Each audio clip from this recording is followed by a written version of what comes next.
What's wrong with her? Are you on drugs? Is it crack? Is it crack that you're smoking? Like, hi everyone and welcome back to my channel. I'm your favorite girl, Diva, and if you are new here, you're most definitely welcome. Before we go ahead and get into this video, if you're not already subscribed to my channel, please go ahead and subscribe. It does help me out a lot.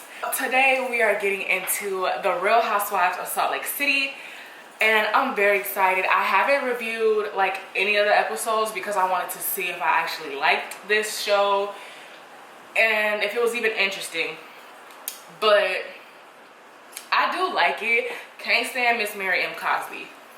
Can't stand her. But I do like the show. So without further ado, let's get into this review. Just like my previous video, I did take a few notes. So if you see me look down or this way, I'm looking at my phone. We start this episode off with everybody pretty much getting their priorities together for Sundance. But that wasn't really interesting. We get into the interesting part where pretty much 12 minutes into the episode where we go to Whitney's husband's birthday. Justin is his name. Whitney's husband's birthday. And they rent a party bus to go up the canyon. The ladies have so much fun. I'm thanking God that Mary wasn't there, her and her eyes. Because she's annoying. She's actually really annoying. She disgusts me, and she probably always will until the day she dies and after. But that's neither here nor there. I just felt like Mary really would have put a damper on things. Like, even when they pulled up to, sis is really over here tearing up a chicken bone. I hope y'all can't hear her. I hope you can't hear her. Like, the party bus scene was crazy. It looked like they had big fun. Jen had her legs wrapped around somebody's neck, and I was just like, these are my type of people. Like, if anybody, Jen is my type of person. Whitney is my type of, I love Whitney. She's so sweet. Like, I feel like me and her would really get along, but at the same time, I feel like she can get along with anybody, which I feel like I can get along with anybody as well. Go to Whitney's friend's house, and everybody's going inside. They're taking shots. They're having a time of their life, and the camera pans over to Mary, and she like, out of nowhere, she just like, and I'm just like, what's wrong with her? Are you on drugs? Is it crack? Is it crack that you're smoking? Like, what are you doing? And then she's wearing every label that she can possibly fit on her body without falling over. Mary's just, I think I'm gonna just make a video just reading her alone. Just a video for dedicated to Mary M. Cosby. Like, she makes me itch. Even with her, at first I thought the lady was Mary's caretaker or her husband one, but come to find out it's her mom's or her grandmother's brother's daughter. And I don't like the way she talked, like what she said about her. She was like, she came over one day after I had my son, Mary said, and she came over to bring him a gift, and she just fell in love with him, and she never left. And then she went on to then say how she don't really know her all that well, and if she comes, she comes. If she goes, she goes. She don't ask her about what she does. She don't really know what she does outside of the house and blah, blah, blah. It was really off-putting to me. I don't know. It was really off-putting to me. I didn't appreciate it. I didn't like it. And I really want to know how that girl, which is Mary's family, how she's going to feel when she watches that back on the show. It was just real sus to me. Oh, yeah. Y'all like my hat? I got it from Forever 21. And I'm wearing it because I didn't want to do my hair. So, moving on, like, they're taking shots, and I guess Mary is jiggling and wiggling, doing some kind of motion in the corner by herself, and she gets lonely. She goes over to the girls. She walks up to Jen first, and she's like, she's so ugly. Hi, what's up, Jen? I was just like, is it crack, baby girl? Is it crack? Come on now. It got to be something.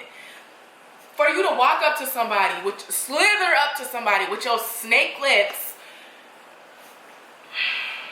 I'm really giving it to Mary, and I'm sorry. I'm gonna lay off Mary. The rest of this, I'm gonna try to lay off Mary the rest of this video.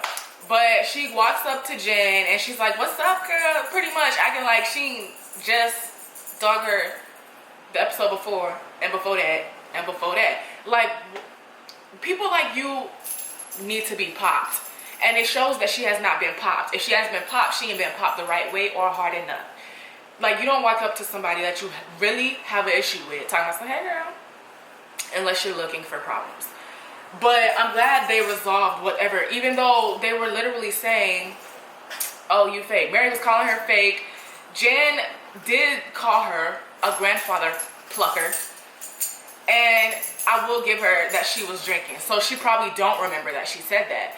But Mary knows good and well that she's rude, she's nasty, she's disgusting. Like, everything that she says comes from her butt and not her brain. I don't know. But they make amends and we move on. We go to Meredith and her son Brooks. He is getting into fashion and he's been asked to walk in a fashion show, which is very exciting for him. So he's like getting set for fittings and his mom is there, the designer's there, and he's saying how he's really sad that his dad is not gonna be there. And his mom is like, what am I, chopped toast on the floor? What am I? Like, I'm gonna be there. That's what should really matter. And he's like, oh yeah, la la la. But you can tell he's disappointed about his dad not gonna be there. But Brooks also, there's something about him that really bothers me, and I'm sure it's at no fault of his own, but the way he whines and talks, like, you talk so slow. You're not a Kardashian. You're never gonna be a Kardashian unless you marry into the family. There's no reason for you to be talking like this. Like, I know that's not how you really talk. Because when the camera's cut off, you probably cut up. Speed up his scenes. If that's how he plans on talking for the rest of the season and beyond, speed up his scenes when he talk, please. Bravo, people. Now let's go to Lisa, Meredith's twin sister, because they both look alike. I can't tell them apart until Lisa started opening her mouth and she's just looking like this. Like she's been smoking 30 packs of cigarettes a day since 16. Like I don't know. They need to change their hair colors. One of them needs to get a haircut so we could or they need to have like name tags on or something. As soon as Meredith or Lisa pop up on the screen, they immediately need to put Meredith like on the thing or Lisa. Meredith need a blue backdrop, Lisa need a yellow backdrop. Like, they're so, to me, so hard to tell apart. But she's getting her event together for Sundance. And it's nice to see her running around, getting her things in order. She's actually working, delegating, telling people to move this, telling people to... Lisa is getting her affairs in order. She's getting all prioritized. She's running around. She's taking care of the business that she needs to tend to. And it pans to her babysitter with the kids. That was a really cute scene. And they were like, oh, I haven't really seen my mom, blah, blah, blah. I seen her last night. Boy, go to bed. Because there was times where my mom and my dad was like, ships in the night. You'll be okay. Heather and Whitney go out for a little girls' night, a girl date. And Heather tells Whitney how she feels like she's never... Excuse me. No. Here's your treat. Have a seat. She feels like she's never gonna find a man. She has 3 kids. She's been married. She's divorced now. And it really made me, I don't know if it's the empath in me, the Aquarius in me, but I really felt bad for her. It might be the hopeless romantic in me because I feel bad. Like, I always want people to be in love, like truly in love. And you can really tell when people like want that happy fairy tale ending. I'm one of those people that I love love. I love being in love. I love my person being in love with me, honestly, if it's true love. And I hope she finds that. Now, when they get to the scene where they're drinking and she's talking about pretty much Utah is like, sis, are you choking? It's like a Mormon state, almost like a police state. Like, they policing your alcohol. You get 1 pour. You can only have 1 cup on the table, not 2. No more than, like, what? I was like, I don't even care to drink. And I was just like, ew, that's weird. But moving on to Jen's party that she had for her cousin to release or premiere his documentary. Sis said, I'm looking for sex, never looking for love. Catch. And she walked out with a man. Okay? I was literally saying right before that, I was like, she probably need a man. She need a strong black man who can, because half of them don't want kids anyway. They'll take care of y'all. They don't mind taking care of nobody else's kids. I ain't even gonna say what I want to say. But black men don't mind taking care of nobody else's kids. They might not take care of their own, but they gonna take care of somebody else's. Jimmy Clyde.